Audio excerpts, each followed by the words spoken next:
नई सरकार के गठन के साथ ही अब बीजेपी के नए राष्ट्रीय अध्यक्ष की तलाश शुरू हो गई है। तलाश की वजह है जेपी नड्डा का मोदी कैबिनेट में मंत्री बनना। मोदी सरकार के तीसरे कार्यकाल में जेपी नड्डा की वापसी हुई है और उन्हें स्वास्थ्य मंत्री बनाया गया है।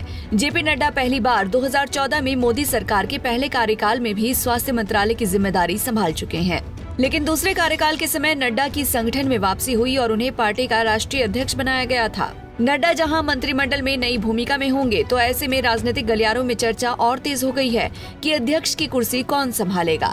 पार्टी का अध्यक्ष बनने के लिए इन नामों में सबसे आगे जिन नेताओं का नाम इस कुर्सी के लिए संभावित बताया जा रहा है, उन चेहरों में भाजपा के वरिष्ठ नेता विनोद तावड़े और सुनील बंसल शामिल हैं। इसके अतिरिक्त कई चेहरे मंत्रिमंडल में जाने की वजह से खुद ही इस दौर से बाहर हो गए हैं।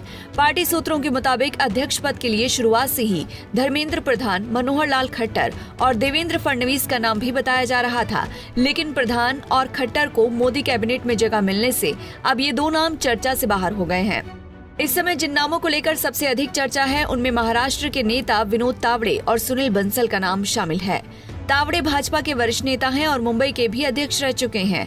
इसके अतिरिक्त बंसल अखिल भारतीय राष्ट्रीय कार्यकारी परिषद के भी सदस्य हैं। इतना ही नहीं, बंसल अतिरिक्त लोकसभा चुनाव के लिए 12 और 13वीं समन्वय समिति के प्रमुख सदस्य भी रहे हैं। वहीं दूसरी ओर विनोद तावड़े भी पार्टी के सबसे सक्रिय नेताओं की सूची में शुमार हैं। उनके पास पार्टी महासचिव की जिम्मेदारी है और पार्टी के नेताओं के बीच उनका नाम अध्यक्ष पद के लिए सबसे चर्चित चेहरों में शुमार है। पार्टी ने इस बार दक्षिण के गढ़ में जगह बनाने में कामयाबी हासिल की है और इसमें बंसल का अहम योगदान है। बंसल और तावड़े के अलावा बीजेपी ओबीसी मोर्चा चीफ के लक्ष्मण का नाम भी बीजेपी के अगले प्रमुख के तौर पर राजनीतिक गलियारों में लिया जा रहा है।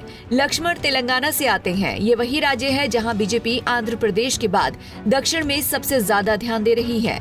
लक्ष्मण तेलंगाना बीजेपी अध्यक्ष भी रह चुके हैं। उनके पास आक्रामक होने के साथ साथ शांति से काम निकलवाने की भी कला है। वहीं माना यह भी जा रहा है कि हिमाचल प्रदेश से अनुराग ठाकुर और राजस्थान से राज्यसभा सदस्य और भैरव सिंह शेखावत के शिष्य ओम माथुर भी बीजेपी के राष्ट्रीय अध्यक्ष बनने की दौड़ में हैं। तो वहीं संगठन अध्यक्ष का पद किसी महिला को भी सौंपने पर विचार कर सकता है।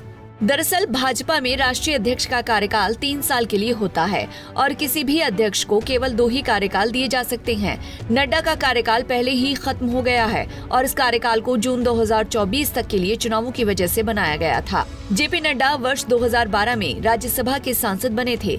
वर्ष 2014 में जब अमित शाह ने पार्टी के राष्ट्रीय अध्यक्ष का पद संभाला था, तो नड्डा को पार्टी के संसदीय बोर्ड में शामिल किया गया था। वर्ष 2019 में जब अमित शाह गृह मंत्री बने, तो नड्डा को भाजपा का राष्ट्रीय कार्यकारी अध्यक्ष बनाया गया। इसके बाद साल 2020 में उन्हें पूर्णकालिक अध्यक्ष बना दिया गया था। इससे पूर्व अमित शाह ने बतौर अध्यक्ष अपने 2 कार्यकाल पूर्ण किए थे। इसी प्रकार कार्यकाल पूर्ण करने वाले नेताओं में अटल बिहारी वाजपेयी, लालकृष्ण आडवाणी और राजनाथ सिंह का नाम भी शामिल है। ये नेता भी 2 बार पार्टी के राष्ट्रीय अध्यक्ष की जिम्मेदारी संभाल चुके हैं। Bureau report, Punjab Kesari TV. हमसे जुड़े रहने के लिए हमारे YouTube चैनल को सब्सक्राइब करें और नई वीडियो की नोटिफिकेशन के लिए बेल आइकॉन को दबाएं।